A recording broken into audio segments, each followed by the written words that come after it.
Okay, we just welcome everyone. There's a few people still coming in, quite a few people actually. Um, and yeah, welcome to this Wellbeing Economy webinar talk.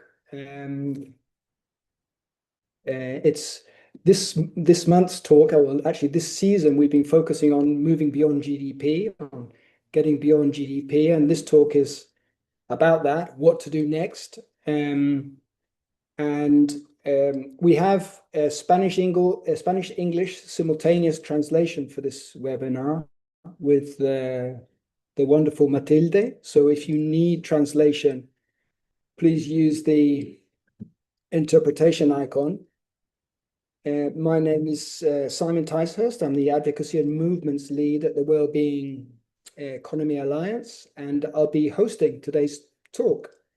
We're experimenting a little with this webinar format, and though we can't see your faces, we do want to hear from you and be able to engage with you. So please use the Q&A function to register any questions or comments you may have.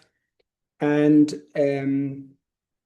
we will have a chance after Ricardo's presentation to bring you into the room.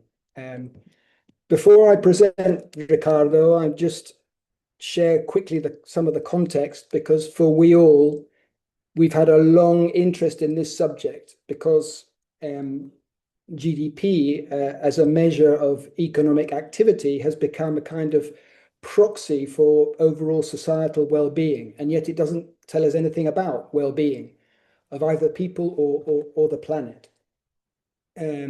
And yet policymakers rely on it to allocate resources. International organizations use GDP to compare and group countries. Financial markets use it to gauge economic prospects, and the media and the public use it as the ultimate shorthand for progress. Just three letters have become a measure by which the world judges itself. And even if indirectly, economic output and growth has enabled governments to invest in health systems, schools, and infrastructure, the famous metaphor of the rising tide of economic growth measured by GDP clearly has not lifted all boats. As Oxfam would say, just the super yachts. And it's come at an enormous cost for our planetary health. So in this context, a high-level expert group on Beyond GDP, mandated by the UN Secretary General after the 2024 UN Summit of the Future, released a report last month entitled Counting What Counts. It's a compass of progress for people and planet. And in many ways, it's a groundbreaking report, since it's the first time the UN has recognized these limitations, and this opens up pathways for us to move beyond this addiction to growth and GDP. And we're very fortunate to have Ricardo Fuentes Nieva with us today to speak about this topic. Now, Ricardo's an independent consultant now, specializing in international development, poverty, inequality, and economic transformation. And I first met Ricardo in another life when he was head of research at Oxfam, and where he was leading Oxfam's thinking on inequality, and where he worked with Catherine Trebeck, one of the founders of the Wellbeing Economy Alliance. And subsequently, we worked together with Oxfam in Latin America. And Ricardo's also worked with the World Bank and the UNDP Human Development Report Office. But most relevantly, and most recently for today's talk, until just a couple of weeks ago, Ricardo served as the head of the interagency secretariat, supporting this high-level expert group on Beyond GDP. And he coordinated the work of the executive office of the Secretary General, which brought together UNDESA, UNCTAD, and UNDP, along with 14 independent experts, in developing new approaches to measuring progress beyond just economic output alone. And this is what we're going to explore with Ricardo. We've asked Ricardo to look first at what the report says about moving beyond GDP and some of the recommendations, some of the innovative elements as well as the limitations. But more importantly, we want to explore what happens next, or what can happen next, and what this report opens up. Hence that, how do we get from the report to a new reality? In talking with Ricardo to set up this talk, he said that the report opens up new possibilities and pathways for an agenda to move beyond GDP. So we would like to explore those possible pathways. What can we do as civil society, and how can we make this a breakthrough moment? So Ricardo will be presenting for up to 30 minutes. We've given him that time, but he promised that he wouldn't take up 30 minutes. And then we'll open up the floor for questions from the audience. Now up to 179 people, which is getting close to a record for our WEAll talks. And yeah, big welcome to everybody, and especially to you, Ricardo. Thank you for joining us to share your insights and your experience with this process. So I'll hand over to you for your presentation. Thank you, Simon, and thank you for the invitation. It's a great pleasure to be here with all of you, even if I cannot see your faces. But I saw some familiar names on the list of attendees, so it's very good to be here. And thank you for the opportunity to discuss this very, very important topic. As Simon said, until recently, I was the head of the secretariat, the interagency secretariat, and what we did as part of the secretariat is ensure that the report was published in time and that it followed the mandate from the Pact for the Future and the mandate of the Secretary General, the mandate that the Secretary General gave the 14 experts, and also kind of coordinated the discussions, presentations, consultations from the experts around the world, including an interim report that was presented in Doha as part of the Social Summit in November, and also a series of online consultations. So the report is the result of a mandate, deliberations by these 14 experts, but also a series of consultations. So that's the first thing that I want to say. That was part of the process, and also, very importantly, it was part of this interagency collaboration, which is, you would be surprised, but it's not very common in the UN. And as Simon said, included UNDESA, UNCTAD, UNDP, and the Executive Office of the Secretary General. And why this is important? I think this is important because what I'm going to tell you today is just what's in the report, what are the recommendations, what are the innovations and limitations, and what's next. But very importantly, I think the message I want to convey today is that the report is just the beginning or one step in a long-term process of changing how we measure well-being. And that requires the participation of several different actors within the UN, outside the UN, and that's why this conversation for me is very important, even though I'm no longer a formal part of that process. But we can talk about that. So yeah, the main message I want to convey is that when we were working towards the final stages of the report, we thought that this could be a platform for change, and that a lot of work still needs to be done, and a lot of stakeholders will need to participate in that change. And then the question is like, what are the most efficient paths to achieve change? So I'm going to share very quickly a presentation I have. As Simon said, also, I'll try to be brief. I won't speak more than 15, 20 minutes now. I just want to kind of like share with you what the report has. So this is the table of contents of the presentation. This is the mandate. I'm not going to stop here. Simon already explained this. These are the experts. As you can see, it was a very diverse group from all around the world. It was chaired by Kaushik Basu and Nora Lustig. The key message of the report. we have an urgency to move beyond GDP. We need to reduce the over-reliance of GDP for purposes that is not fit for purpose, including financing for development, for instance, or including the whole cycle for policy design. So all this is kind of like we already knew it, but we need to restate it. And then what kind of new as part of these key messages? This is a concrete response.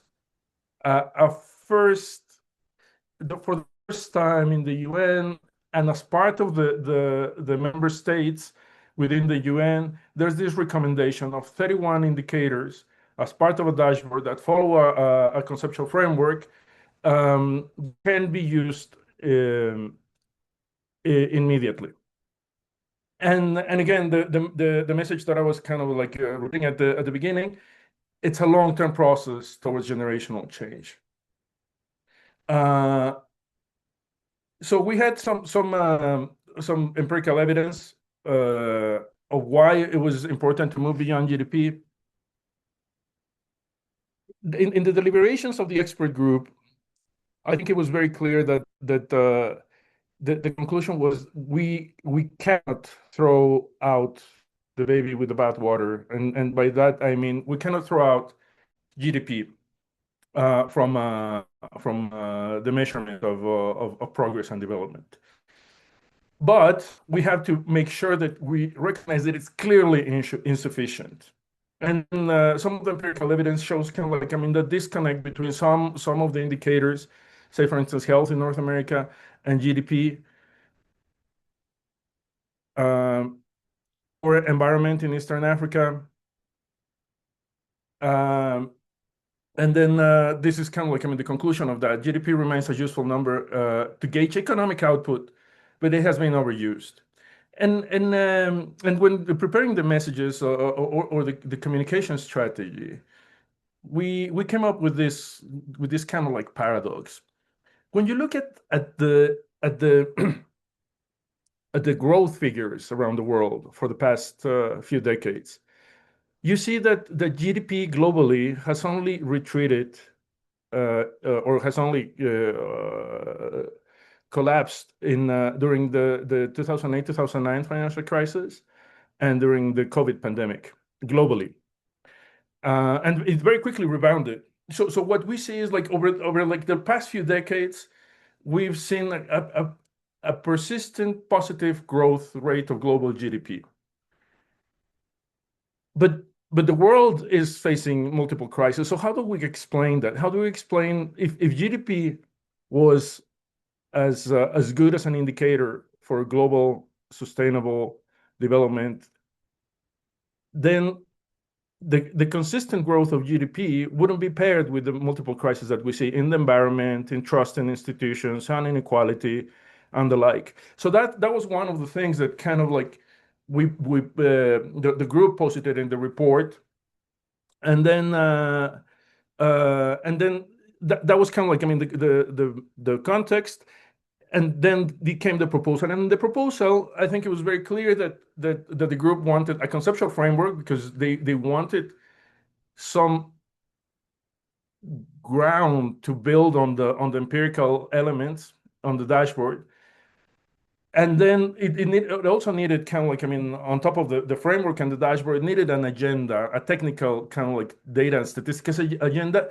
And finally, beyond the technical element, it needed a recommendation for the stakeholders. And in the recommendations, there are 4 different groups: governments, international organizations, civil society, and the statistical community. The conceptual framework, many of you have seen probably this during the launch of the report. There's elements of today, there's elements of tomorrow, and that the elements of tomorrow aim to capture issues of sustainability. It's connected by issues of equity, equity today and equity tomorrow. And on underpinning all of that, all of those elements are the foundational principles. And these foundational principles are peace, human rights, and respect for the planet, in line with the Charter of the UN And in line with many of the conversations that the group and we as a secretariat had with different stakeholders, it was very important to recognize that there are like certain elements in the different aspects of development that are more important. That without peace, without respect for human rights, and without respect for the planet, it's very difficult to ensure proper education, proper health, and the like. So this is kind of like, I mean, the conceptual framework. And then from the conceptual framework, it came to the deliberation about the dashboard. So how are we going to represent that conceptual framework into a series, small group of indicators that are readily available and that can inform this? And then this is kind of like, I mean, the structure of the dashboard is not the dashboard itself. I don't think we'll have time to go into the indicators, but suffice to say that the discussion around the indicators related to data availability, so because one of the important things is in the deliberations is the group didn't want to have the most sophisticated indicator, but that was only available for a handful of countries. The group wanted to have a series of indicators that could be readily implemented, and for that it looked at the data availability and also at the SDGs. What indicators were already part of the SDG agenda, and for those who kind of like technical discussions, it also work on the tier system of the SDGs, the tier 1, tier 2, tier 3, which separates the different indicators, whether they have like an already agreed methodology and data availability, or they only have kind of like, I mean, certain methodology, but they needs to be developed the data coverage and things like that. So that was part of the discussion about the indicators. And then very, very importantly, and I think this is one of the discussions that was not solved. The dashboard is kind of like, it's kind of like a strong suggestion, a strong recommendation. But if a given country says, well, actually, I want to change the indicator for work inclusion, or I want to change the indicator for subject well-being because I think this is more relevant for me, then I think kind of like, I mean, the leeway or the opportunity to do that is there. And this leads to another kind of like unsolved question of the work of the high-level expert group on the report. So this exercise could focus on international comparison, or could focus on comparison across time within a country. Ensuring the two would have been very restrictive. And I think that question is not responded yet. And I think the idea is that that's going to be part of the deliberation of the intergovernmental process that's already underway. And I'll talk about that like a bit later. But anyway, so this is the dashboard. It has 31 indicators that are mostly available around the world, that follow the SDG agenda and that follow the conceptual framework, and that can be implemented rapidly. Then the next part of the report is kind of like, I mean, the data and statistical agenda. I'm not gonna like stop there a lot, but again, the whole idea is that there was the idea was to send a signal to the statistical community around the world that more work needed to be done. More work needed to be done on social cohesion and cross-country spillovers. More work needed to be done in terms of like the research agenda for headline aggregate indicators. The group didn't agree on one headline aggregate indicator. There are a couple of recommendations on what headline indicators could be used.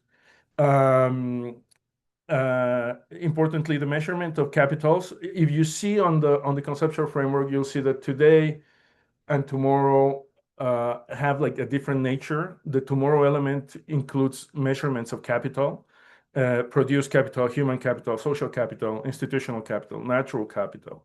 And then there's been kind of like already some series of public conversations about like how to do that. The World Bank has an effort on that. Canada has made some efforts also on that. But again, it's something that's not readily available around the world. It's something that needs a lot of kind of like discussion, but it's something that's really important. And again, part of the objective of the report is to serve as this platform for future work and agenda. The recommendations, I'm not going to go into all the recommendations. You can look at the report and see the specific recommendations. But as I said at some point during this presentation, it has recommendations for different stakeholders: governments, international organizations, international statistical community, civil society, academia, private sector, and media. And I think this conversation with you is very important as part of the civil society group that can participate into this current deliberations post-report. I know that the leadership of the UN is very interested in the participation of civil society. We had last week a final closing call of the group, and it was mentioned that the participation of civil society in the next steps is going to be really important. And again, kind of like, I mean, there are like a certain, like, I mean, a list of recommendations so that can be discussed and can be in a way kind of implemented at different speeds. As I would say, for me, one of the important ones is we need to ensure that this approach is part of the policy making of different decision makers, and that includes, and that was something that kind of like, I mean, it was a very important part of the deliberation of the experts. So this cannot be a technical effort. This cannot be another conceptual report, another report to highlight the importance of moving beyond GDP. This report needs to move the needle into the practical use of these measures. And for that, it needs to inform the policy cycle. It needs to inform policy design. It needs to inform policy implementation. It needs to inform budget allocations, and it needs to inform monitoring and evaluation. So how are people living their lives according to this multi-dimensional set of indicators?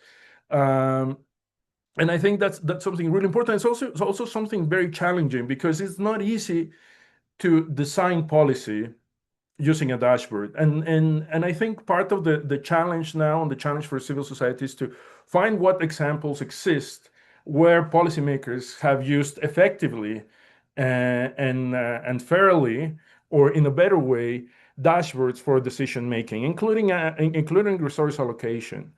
And again, the report mentions some examples in the global north, some examples in the global south, some examples happening actually in the US, leading by Tulane University, that use a dashboard and determine certain very good concrete recommendations based on the information from the dashboard. But I think that's one of the things that can and need to be discussed. How do we translate the multidimensional information from a dashboard into specific policy actions or program actions? So I think that's part of the things. These are kind of like, I mean, the recommendations by key stakeholders.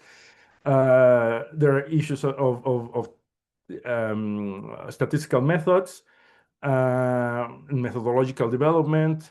There are issues of supporting national capacity and cross collaboration across countries. There's a recommendation, I don't think I've mentioned it before, about a report on Beyond GDP that kind of like actually on a yearly or bi-yearly basis presents the state of the world. So as you can see, it's a very ambitious agenda. And when these recommendations and the whole report was being drafted and was being kind of like shaped, the conversation, like, very quickly, it was there was a realization that the report was not going to provide like a final answer to many of these things. It was going to represent the beginning of different process, including the intergovernmental process that is underway within the UN, and it's an intergovernmental process that is chaired by two co-facilitators, Spain and Guyana. Uh, and when the report was presented in the different fora before and during the launch, it was very encouraging to see the participation and the engagement from the member states. And I think that's one of the things that the report, again, it doesn't solve all the questions. It has very or many opening agendas, but I think it was kind of like a strategic decision and a good one, because like this is then the moment for the participation of different stakeholders in this discussion, and seeing the engagement of the member states, hopefully the engagement of civil society, also hearing kind of like, I mean, the plans for country pilots and the work of the statistical community within the UN to advance this agenda is very encouraging.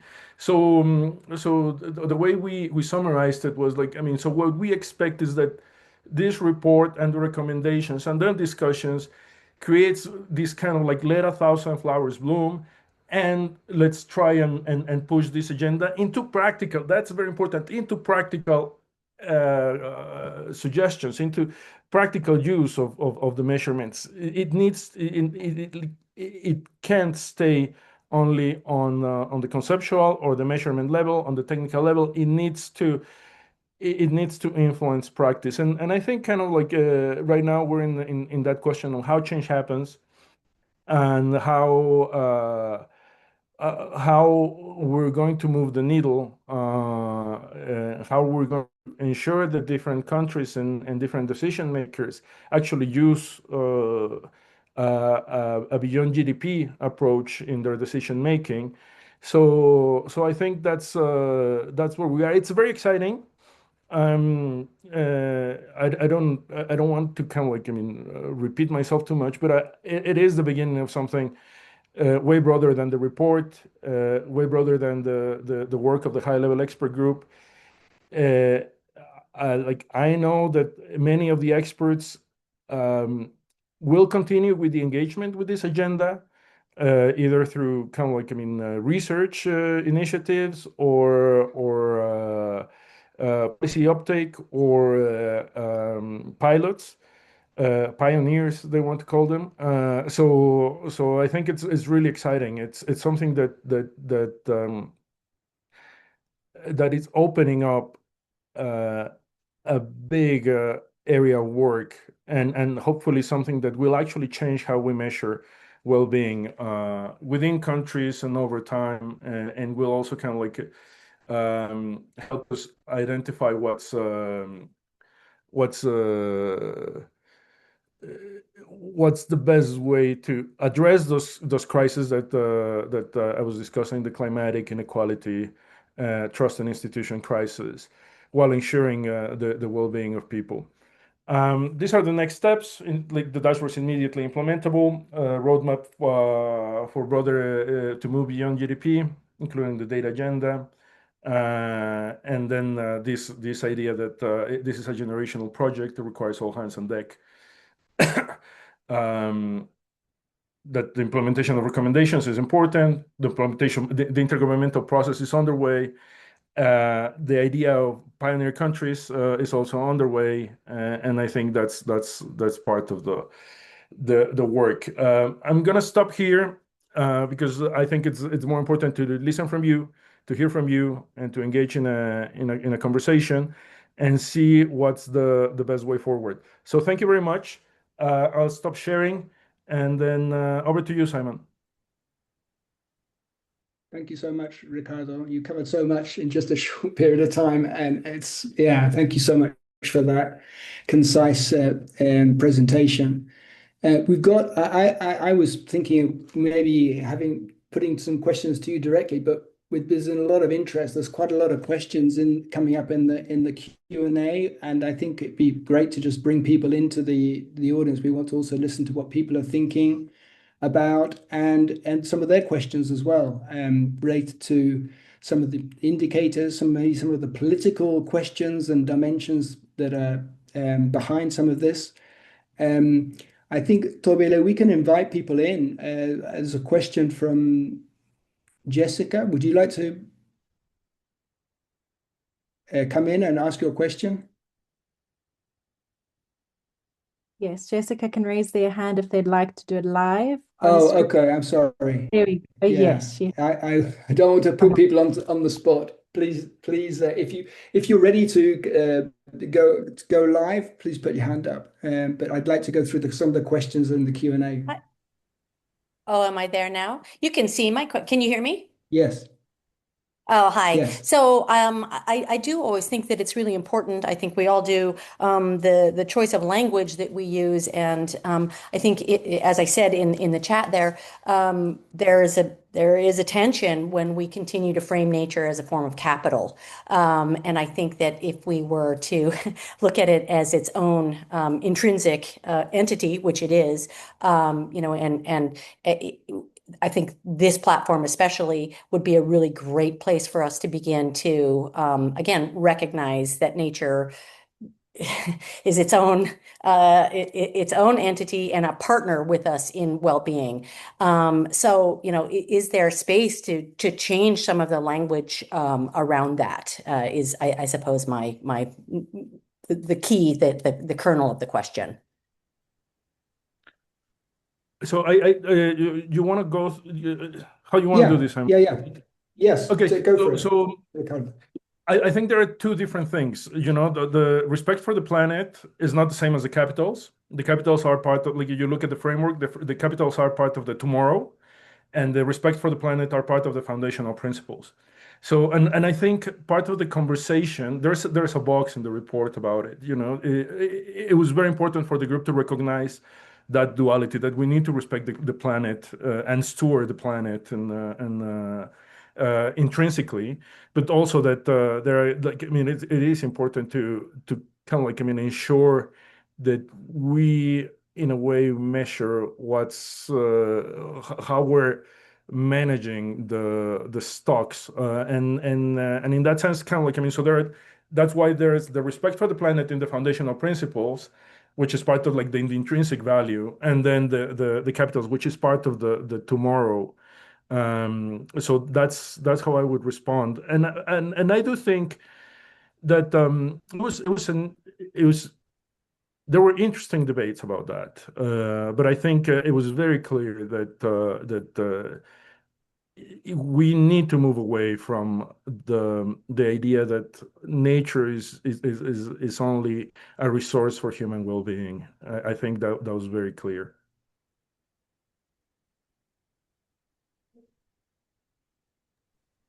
And I also have a couple of questions from Hendrik in the chat. Would you, Hendrik Scheider, would you like to come in to ask your questions?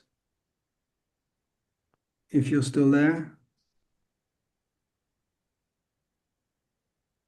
Yeah, go ahead, Hendrik, please.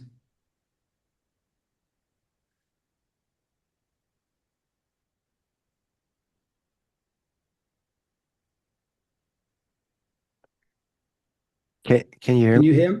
Yeah, got you Okay. now. All right, good. Well, then I'll just ask my first question then on live. How much does the UN believe it needs to, like, smoothen edges of radical approaches? And I'm thinking of what I heard about the IPCC, and that the reports on climate had to kind of take everybody along and thus be kind of the biggest common denominator. And I even heard that there's, like, climate conferences of the willing now, as kind of the result of a different speeds. So how much does the UN believe to have a mandate for radical proposals, or how much does it have to be smoothened? I'm not sure I can speak for the UN. Ricardo? Yes. Yeah, Ricardo, just as a complimentary question from Maria also, who's asking about what some of the elements were behind, impeding or preventing the group coming to agreements. So both speaks to some of the sort of political tensions or difficulties in taking this further than maybe some people wanted. Yeah. So like, I kind of speak for the UN as a whole, and I cannot even speak because like I was never kind of like, I mean, an official. Well, I was a UN official a long time ago, but like not in this process. I was consulting, but as head of the secretariat. But I do think like this report and this process recognized that it was mandated as part of an intergovernmental process that was going to lead to another intergovernmental process, and I think that intergovernmental process, the group and the recommendations didn't want to kind of like disengage the intergovernmental process before it started, or like limit the possibility of engagement. Now, about radical proposals, I think there are there are different stakeholders that need to come forward with different and more radical proposals. But maybe and that's why I think the fact that this is a platform, an agenda for change with different stakeholders is very important, because like that's where the responsibility lies in the different stakeholders and the following processes. I don't think I don't know, but like I mean, in my view, my personal view, I would see how a radical proposal probably would have had a lot of pushback from the member states and wouldn't have received the report as well as they received it. But that doesn't mean that that those radical proposals shouldn't be welcome as part of the further deliberation. It's part of the intergovernmental process where civil society also participates. In terms of what are the main elements preventing the group from coming to agreements, if I were to say one is time. So the first meeting of the like face-to-face meeting of the group happened in early September. By early November, we had the first interim report, and then by April, we were ready to launch. So solving all the technical, conceptual, and opinions, kind of like difference in opinions about like how to sort out a headline indicator requires a lot more time, and also that's where this platform approach is really important, because many of the initiatives where the experts are engaging now post-report relate to that, relate to how, like, now that we have more time, now that we're not constrained by a mandate and the need to publish a report in a short period of time, how we can explore the different technical, methodological, data availability issues that could come to a specific proposal, could represent a specific proposal on headline indicators, for instance.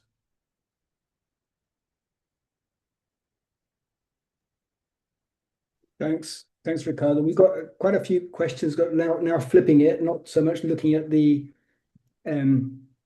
obstacles. And so I'll come to you in just a second. And I'm trying to sort of synthesize a few questions that have come up, looking at the sort of the flip side of the limitations and what some of the enablers might be. There's a global alliance on Beyond GDP led by Spain. And so who are the allies that can help us take this forward, maybe? And what are the enabler in a world that's polarized, but also hit by multiple crises? What are the sort of positive elements we could be looking for to help us move this agenda forward? Yeah, that's a very good point, and I think there are several kind of like governments and organizations that have been working on this for a long time, and then that are very interested in pushing this agenda. So you mentioned that Global Alliance, and the fact that Spain is co-facilitating the intergovernmental process. I think it's not a coincidence. So I think that's something really important, and I think like Look, I've been involved in one way or another in this discussion because I work in the Human Development Report Office for many years, 20 years ago, I like working in Oxfam with Catherine and the like. I've been involved in this discussion for a long time. And I do see a change in momentum. I do see a change in kind of like, I mean, the necessity. There's also kind of like, I mean, the opportunity of the post-2030 agenda. Because very soon the conversations, I think as soon as next year, the conversations about what's going to happen post SDGs are going to start. So I think and the fact that like we didn't hear a lot of pushback from the intergovernmental feedback during the launch of the report or during the consultations. So I think kind of like, I mean, this discussion is more mature now than it was 10 or 15 years ago. And that's and I think kind of like, I mean, the question is how do we make sure that we take advantage of this opportunity and we don't let kind of like, I mean, the day-to-day crisis that the world are facing kind of like distract us from the fact that we can actually push the agenda on how we measure well-being for people on planet permanently, because like I don't think this is something that's going to kind of like end in a couple of years. I think it's a generational project. I think like we want to see this as in decades to come, this agenda. So I do think the work that the OECD is doing, for instance, independently, the work that UNCTAD and UNDP will do, the work that UNDES as part of the Statistical Commission will do, all these will push forward the agenda, and hopefully the work that civil society around the world will do on this agenda too will support that. But I mean, I'm optimistic. I'm generally not very optimistic, but like I'm optimistic on this agenda because I can see the momentum changing. Yeah, thank you so much, Ricardo. That's good. Yeah, very positive to hear that too. And I've got a couple of questions now from, I can't see who they're from Anna, is it? Anna Boskovich, and from Elsie, if you'd like. Yeah, go ahead. Thank you very much. Very interesting discussion. And I have to say, I'm also quite optimistic about the positive momentum. I'm just sometimes worried that it's not fast enough in the face of the poly crisis that we're facing. I mean, we've seen the climate change also accelerating, and the scale of the change that is needed is really tremendous. And the metrics are an important part of it, and they set the agenda. But there's already, quite a consensus that so many more things need to be done for this socioeconomic change that we need if we want to survive this century, basically. And there are quite some ideas very mature at the moment out there, like the Oliver de Schutter report on eradicating growth beyond poverty beyond growth, the recent report on climate justice as well.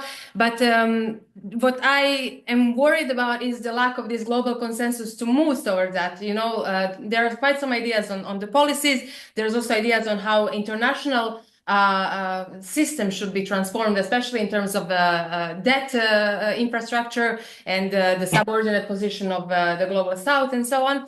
So to tackle all of these big challenges, I know it's not a one-off job, but I'm wondering whether UN has an agenda for this, bigger ambitions of these socioeconomic transformations for an economy that would serve people and, be within the planetary boundaries. So it's a huge transformation along many lines that needs to happen. I'm wondering if there is a bigger agenda and a way forward in that sense. And thank you again. Ricardo, just to add to that, because a lot of our members have also asked this question about how does the H-leg report connect to the roadmap and Olivier de Schutter's roadmap for eradicating poverty beyond growth. So how do they connect up as well? In terms of this bigger picture of all of the other work that's been happening in the UN system. Yeah. So like again, I can't speak for the UN as a whole. Like, I mean, I don't think many people could do that. But I do think that the different strands that we see, the technical strands coming from the Statistical Commission, the country pilots, country pioneers that UNCTAD and UNDP will be working on, and kind of like, I mean, the fact that this was mandated and sponsored in a way by the Secretary General and the Deputy Secretary General that were very involved in the whole process,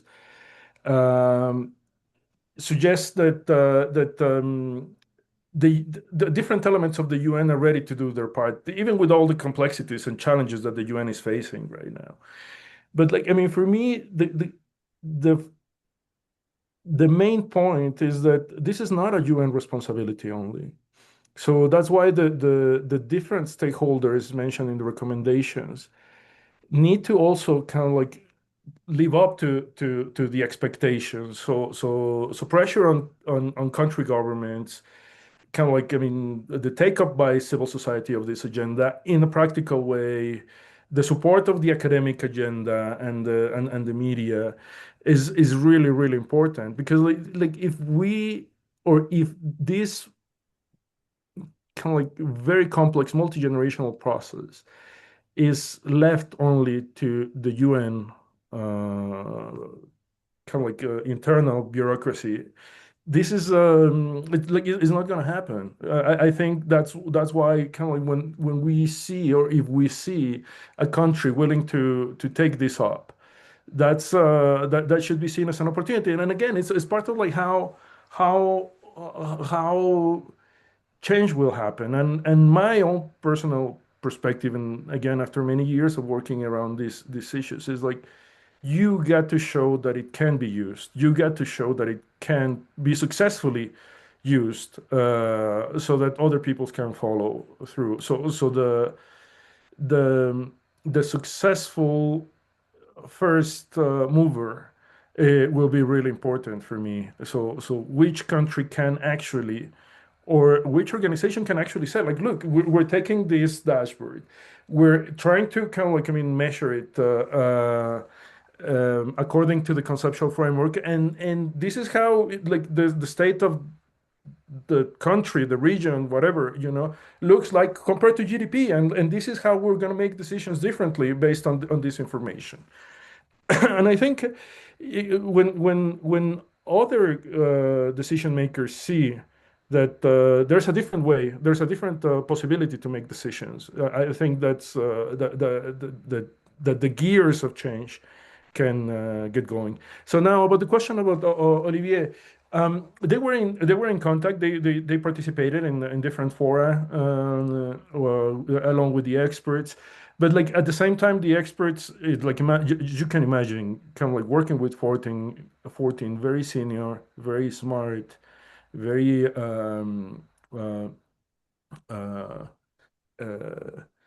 strong opinion people, kind of like, it was already difficult enough, but they wanted to maintain their independence. They wanted to work as a group. They wanted to keep their mandate, and they did have some exchanges with Olivier. But at the end, they wanted to have their own practical recommendations. So now again, now we have like a series of recommendations on the plate, and is how we will seek convergence, how we move the agenda forward on this, how we use all different sources of information and all these different sources of recommendations to actually kind of like fight practical change. And I think that's again the challenge now for the next few years, I would say. Yeah, and to continue to build on that momentum that you've described. Elsie, question from you. Yes, thank you. Thanks, Simon, and thanks, Ricardo, and thanks everyone for being here in this important community. Ricardo, you anticipated my questions, so I'll move them forward. First of all, thank you for presenting this work. It seems to me absolutely essential that we demonstrate the doability of measuring human well-being. because that's been one of the excuses why the existing system has said it's too complicated. We've got to use surrogates, and we've used economic surrogates like GDP. So it's essential what's happening here in putting together this scheme. I have two questions around that. One is, to what extent could AI help make measurability of human well-being accessible and doable? That's one. Would that not be an attractive initiative for some of the energy in our societies? And two, skill and will, it seems to me, are two of the factors that will help us. I think, and I think we all care about shifting the metric from economic and financial wealth to human well-being, skill and will. And so you mentioned in terms of will, first movers. Who's going to adopt this approach and show it's doable, and then maybe create some kind of a momentum. Can you think of other initiatives, apart from a flip from GDP to something more reasonable? Can you think of other initiatives where first movers actually made a difference? And it may be first movers would be an industry. But whatever ideas you have about that would be helpful to me. Yeah, those are really hard questions. So I'm not sure I have an answer. But I do on the first one on AI. We have a couple of paragraphs in the report about technical change, because I think it's one of those kind of trends that we're struggling to comprehend the enormity of it, including AI. And in the report, what we say is this is a double-edged sword, because technological change has been an enormous, powerful tool for the betterment of humanity. But it also creates a lot of winners and losers in the short term. We know it from different eras, the Industrial Revolution and the like, and we see it now with the enormous concentration of wealth coming from technological companies.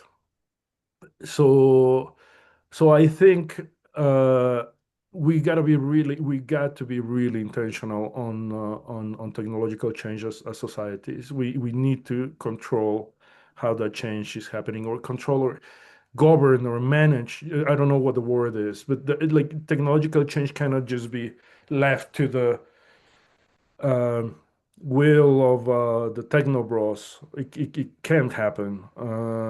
So how AI can support, and the same, it's kind of like the same dynamic with AI. AI is a really powerful tool, but it needs to be used responsibly for the betterment of humanity. When working on the draft, then we look at some of the recent comments by Sam Altman and some of these people that say that actually when they were questioned about the resource intensity of educating an AI model, and they would respond, well, actually, if you compare with the resource intensity of educating a human, it's not that bad, So I think that's really, really dangerous. I think we need to confront that head on. But at the same time, we can't just not use it. So how? I don't know. In terms of the first movers, I think kind of like, I mean, a specific example doesn't come to mind now, but it does happen quite a lot. In the Human Development Report, for instance. So that was kind of like a country comparison with the Human Development Index, but then there were the national Human Development Reports.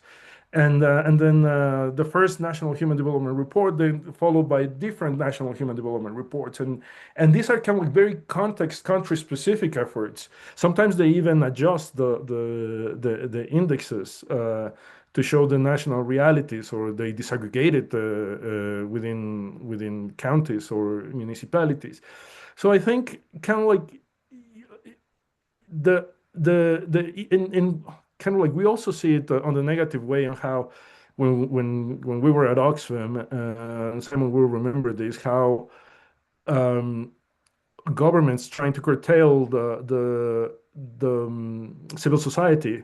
There was someone moving, and then a different country would kind of like copy the law and then curtail civil society in their own region. So there's a lot of kind of like mimicry, to call it in one way. There's a lot of mimicry when these things happen. So I can't think of a concrete example around measurement, but I like these things happen. We've seen it over and over again that once a country engages and presents the results of an initiative, if it's attractive enough, if it changes the way the country sees reality or perceives the decision-making process, then it's so others will follow.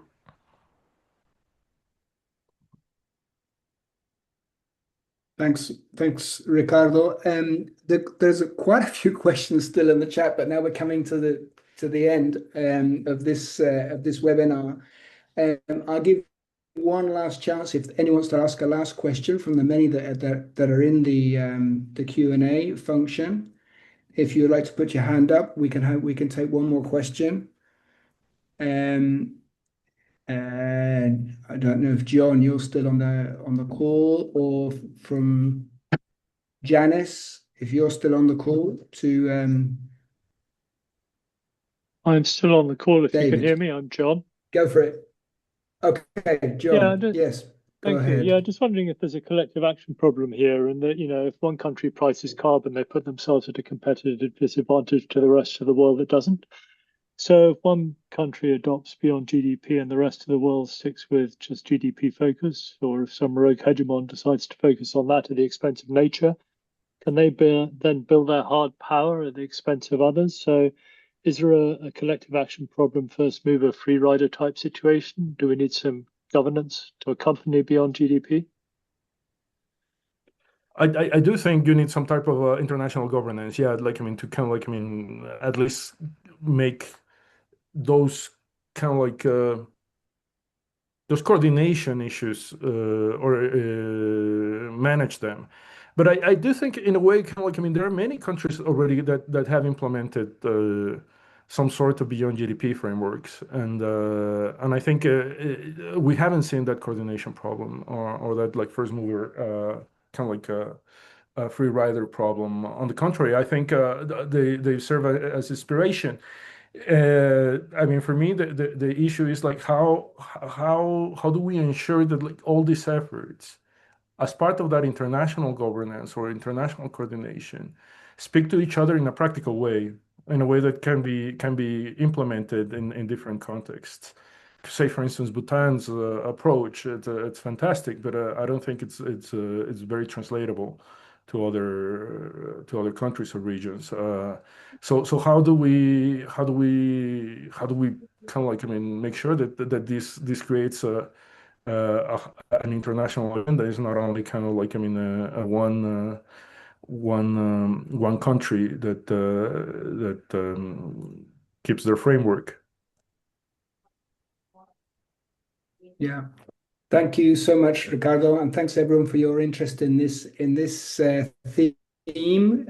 Clearly, we're not, and there's a lot of questions still. We can't take any more right now, but please do continue to engage with us on this. This conversation is going to continue, and the idea of making this theme a season of focused attention is to take the conversation to another level, and hopefully this, as well as the efforts of others, can help continue to build the momentum. I'm registering, a certain amount of optimism despite all the limitations and challenges that we face. But this is a positive shift in momentum and that we need to build on. I think there's certainly a short-term challenge for organizations like the Wellbeing Economy Alliance and some of the alliances we also connected with in terms of shifting this into the policy realm and helping bring this into the policy conversations. And that's our responsibility that we have, but also in the media. The media is still using GDP as the ultimate indicator and of progress. And so that we have a responsibility there as well.